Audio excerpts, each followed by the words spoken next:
Right, that's all I need to tell you. So I shall start the first piece.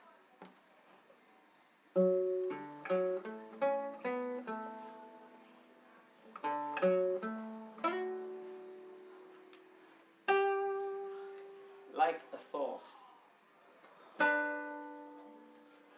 glimmer of hope, caught, snagged in a mind, hopeless, distraught. These fingers entwined are holding. Wishbones, pulled by water. Pulling in water. Water. Heaving. Hauling. Heavy. So heavy. With its obligation to do the bidding of the sun.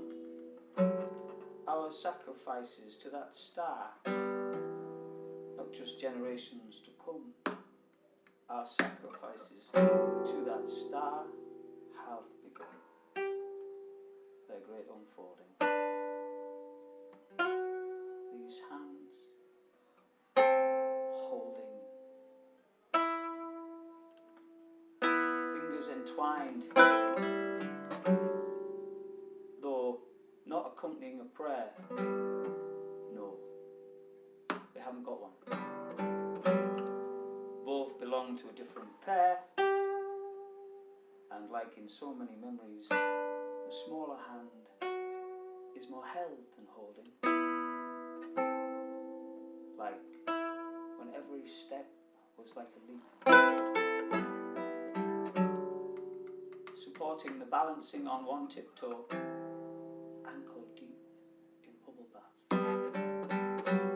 And those long nights of assurances sought that the sleep of the innocent is not more nor less than sleep. These fingers are holding.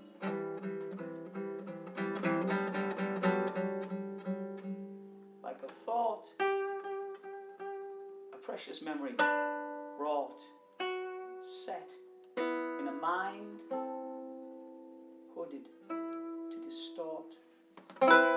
These fingers, a refusal to divulge in this deluge of water, pouring like torture, consigned to a blind spot, not to be seen. These fingers, a piece of mind, tied as a knot, tied for the peace of mind of the haves and the have got.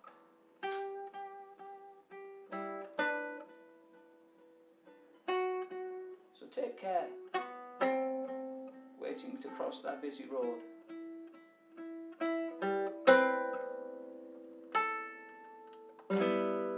In that vigilance, a semblance there, a trace in that small hand you hold, of that between those fingers entwined, as old and as blind as love, older, uncannily bolder.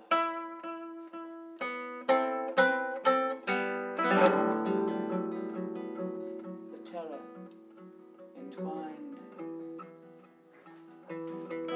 in these wishbones in water, wishing water like dust to dust.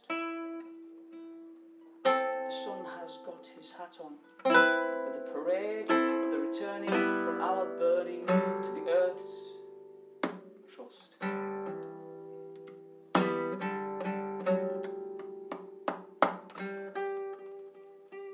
These hands are holding, held by love. Yes, held by love, but it is the hands that are holding with a love defying the sun, defying you, me, this every no one, fit for purpose capitalist we. fingers, the hands, the consummacious love, parting, not letting go, but not holding, like autumn leaves in winter puddles. These fingers are unfolding. Fingers are unfolding.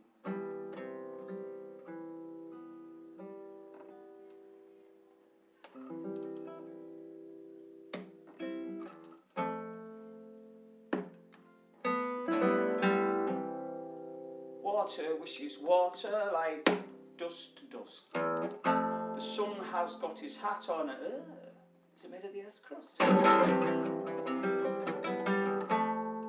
Money.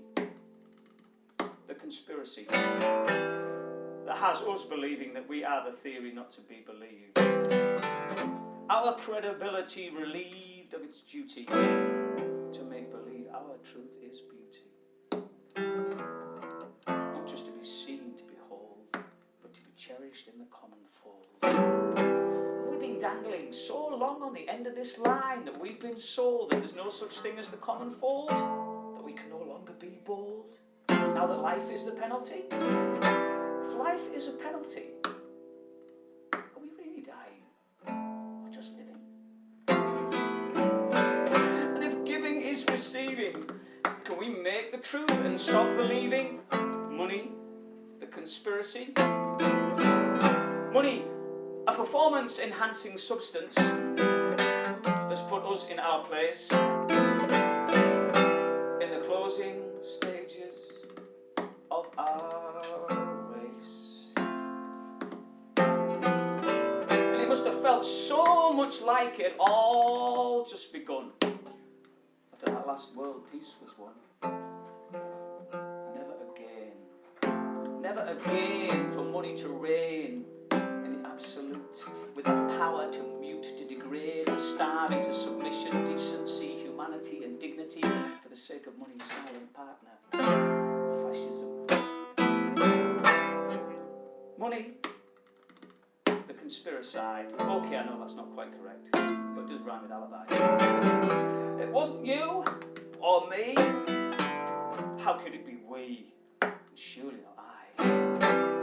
We're the species of the alibi, from totemic mitigation through prophetic inspiration to money circulation. It's not you or me. How could it be we? And surely not I. Money, the conspiracy. An abstract surrogacy, the mother we never had. Or, well, nature never wanted us. Not really. And she is a bit touchy-feely. Joke. Money, the conspiracy. The final frontier of theories not to be believed. I dare you. I will if you will. Can it be as difficult as it seems for a species self-domesticating through our shared waking dreams? Where shadows cast figures and smoke without fire fuels our schemes. Money, the conspiracy. As theories go, I've heard worse. Would you believe me if I told you it was the premise of a prize-winning verse? First prize and publishing deal. Oh, some financial security at last. How does that feel? Got the contract in the post the other day. Don't know how many times I read it. I thought I might bring it here to read to you today. But I didn't. No. I tore it up and I threw it away. Why? Well, I'd like to say it was a matter of conscience and consistency, not having those words possessed by money's conspiracy. But if I told you that, I would be fibbing. Because what it was, you see, this prize-winning verse was full of metaphors of keeping the wolf from these doors. And this contract had a clause, a metaphors clause. If any metaphors turned out to be fact, end of contract. And how was I supposed to know some 30-odd years ago the wolf had actually been reintroduced to these shores? Talk about last straws. I am up for that, by the way, but I really think we should stop sucking through them anymore. I thought if I could find out who was to blame, there might be a loss of earnings claim. I visit the offices of one of those firms you see advertised on the TV, no win, no fee. Office? It was a facade. A familiar-looking gentleman came in. He had the air of the Marquis de Sade, but he wasn't. He gave me his card. Mr. S. Holmes. Sherlock. He offered me, he tied me to a chair, turned on this bright light, started talking to me as you'd expect, like I wasn't all there, but with this werewolf stare and a voice that didn't sound like him. And I'm not just saying that just because I can't do the impersonation. You got that cockamamie, everyone's against me, self-flagellating theory look in your eyes, have I? Have I? All conspiracy and lies, oh spare me the whys and wherefores. The wolf reintroduced to these shores, oh sure let me guess, to replace those 3 lions with something indigenous on all 4s, huh? With teeth and fur, but not claws. Wolves don't have claws. But I said, in slight trepidation, but I said, like lions, wolves do have paws. No, not paws. Paws! He gestured for me to hand him my mobile. I did. He put my mobile and his mobile in a soundproof box. His voice, his whole demeanour changed. He said, I'm so sorry to come across there like some kind of werewolf Zionist Israeli. I'm not in the slightest bit like that for really. It's a BBC-friendly pretense I'm having to maintain to avoid the surveillance. The surveillance? Anyway, he said I might have a claim. Really. The wolf was reintroduced to these shores, but not literally. It was an attempt by the establishment some 30-odd years ago to reduce the figures of poverty on these islands to an all-time low, figuratively. The wolf wasn't actually released into the wild. Such places a lone parent or carer would always accompany a child. And the poor, well, the wolf, you see, can't be relied upon in the reduction of adult poverty. The prowess of the wolf is somewhat fabled, unless that adult was alone, weak with hunger, and or disabled. And stories spread of impoverished parental acts of selfless heroism. Whoa, that can't be allowed, can it? That might create some kind of moral, ideological prism, the poor shown in such a light. It might insightful fill minds awash with newspaper ink swill, and who knows what such insight might instill. It might place in jeopardy this unwritten policy. Vis-a-vis a chord might be struck that resonates back to that stand that we took alone when European fascism was gaining currency. Alone we faced invasion, ruin and bankruptcy. A people not too big to fail. No financial institutions forthcoming with rescue package solutions for to bail. It's hard to say, it's going to be difficult to hear, but it would appear it was neither here nor there to this money if we did or didn't prevail. But prevail we did. As the dollar accrued enough leverage to screw down tight that lid on the old world empires of racial persecution and supremacy with a post-war policy of dictatorships for democracy when it suited. And with peace at last came a loss of patience on money's license to pass off them as us and us as them until peace at last recast the shadow of that incredulous class. The common good. Isn't that an oxymoron? And with peace at last came a loss of patience en masse with money's license to pass off peace as war and war as peace. Still a binding lease with so many prices to pay. Just one that gives the right to say, a people's war begets a people's peace. Loud and proud that phrase can be heard in 2 minutes without a word.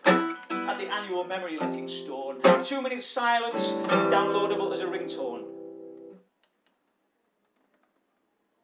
I think we should answer that. Because if sacrifice is money's antithesis, beyond measure's praxis, then sacrifice is the axis on which our story turns. Our action spurns alibis, reflections, to follow dignity's directions. So the wolf made itself scarce in letters offshore, salivating for money's more, money's more, money's more, money's more.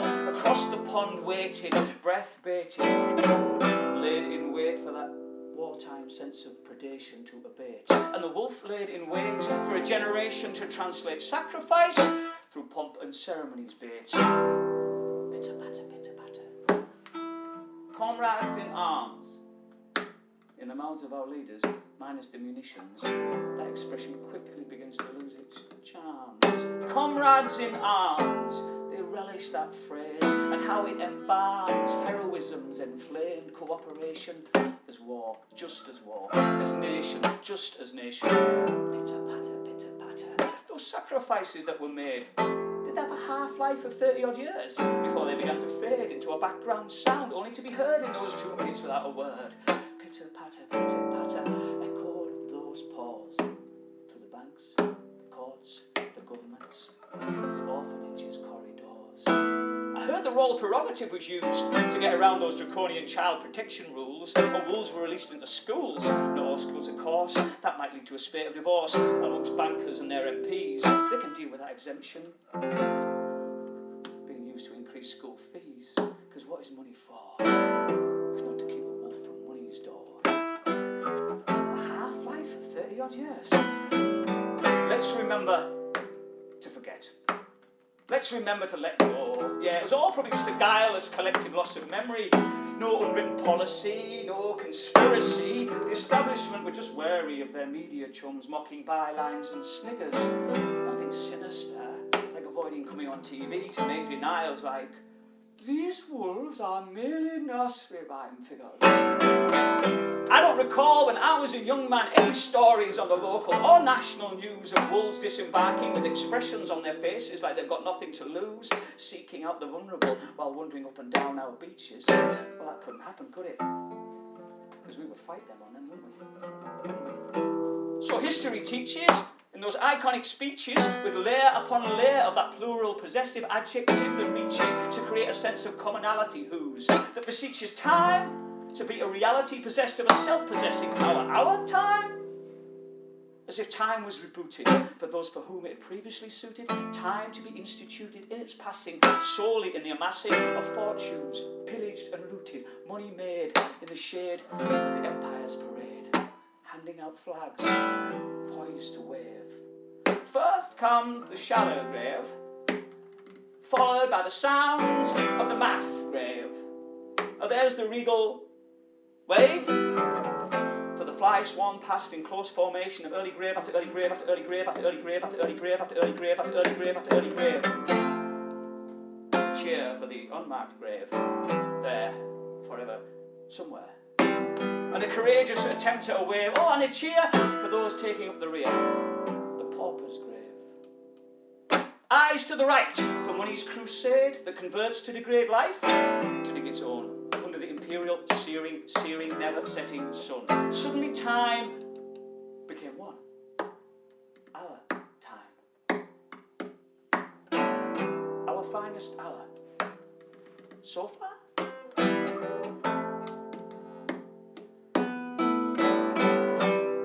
Are we still taking of breaths which were given, that we might not be enwaged as the property of that tyranny? Or is that no longer physically a possibility? Has this air, since those sacrifices, been cleansed, replenished completely? So now that consensus sensuality of air that once filled this lung with a commonality, a duty of care for the generation to come, not to bear, not to be in wage, as the property of the tyranny of property. Rising with the tide, or just a memory? Sacrifices agitation to obligate, to agitate, to obligate. Let's remember to forget. Let's remember to let go of now. A difficult time that we're not ready to face. Not yet. Whoa, not now. Let's remember, if sacrifice is money's antithesis, beyond the measure's praxis, and sacrifice is the axis on which our story turns. A generation learns and forgets. Learns and lets go of now, that difficult time that we're not ready to face. Whoa, not yet, not now. Let's remember how it was when it wasn't now.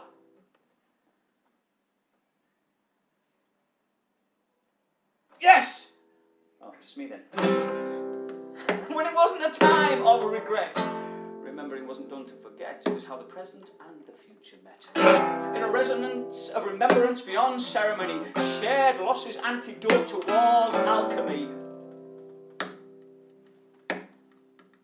Let's remember to breathe in, to breathe out, to share. Our breath is the air, but not the other way around, or we'd be in trouble. Serious trouble. We are. Again, money does reign in the absolute, with the prerogative to loot and to riot through our bodies, our soil, our food, our air, our homes, our communities on the quiet, rampaging on the QT, havocing money's insecurity into the lonely family, smashed and grabbed, youthful suicide slabbed. Polluting is not like looting our children's future. In no way does it resemble a riot. It is comparatively quiet. Let's go dancing in the streets and defy it. Money, the conspiracy that has us believing that we're the theory not to be believed. Our credibility deceived of its duty to make believe our truth is beauty. Not just to be seen, to be sold, but to be cherished. Let's enfold them and wrap them up in swaddling, adorned with flowers from wreaths red and black. Don't let them see the courage that we lack, and lay them down by the annual memory-letting stone, and whisper lullabies of the unknown known. We're not just going to be memories on their phone. Their pride in what we're doing for them will carry us with them into the unknown known.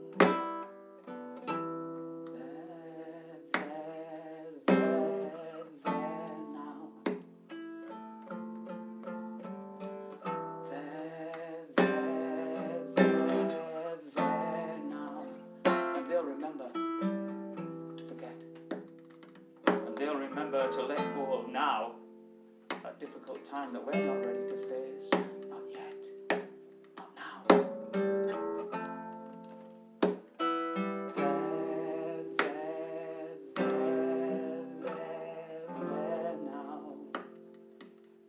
There now is now.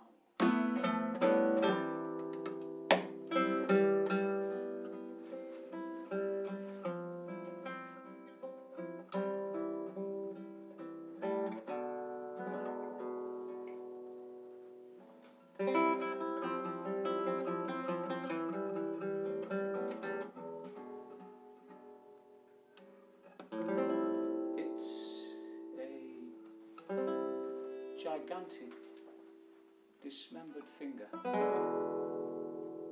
towards the surface of the water pointed. Correction, no. It's an elongated, sea-salted, pock-riddled stone. Symbols. A language. A memorial. Reminding the tide to atone. Tides turn. Tides just turn. Words. A phrase.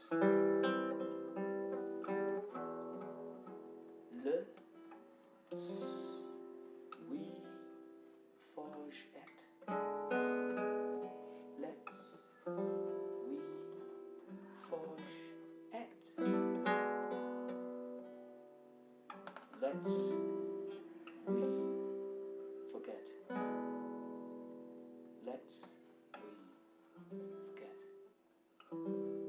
Who or whatever they were,